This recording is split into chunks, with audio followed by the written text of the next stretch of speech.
வணக்கம் மக்களே, welcome to universe voice Tamil. இன்று நாம் காண இருப்பது தினம் ஒரு நாலடியார். தலைப்பு செல்வம் நிலையாமை. பாடல் 5. எண்ணானும் ஒன்றுதம் கையுறப் பெற்றக்கால் பின்னாவதென்று பிடித்திரா முன்னே கொடுத்தார் உயப்போவர் கோடில் தீக்கூற்றம் தொடுத்தாறு செல்லும் சுரம்.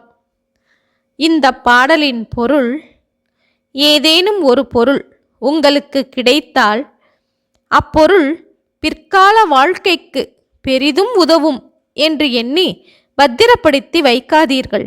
அதை உடனே ஏழைகளுக்கு கொடுத்து உதவுங்கள். இவ்வாறு ஏழைகளுக்கு கொடுத்து உதவி அறத்தை செய்தவர்கள் யமனின் பாசக்கயிற்றில் துன்புற மாட்டார்கள்.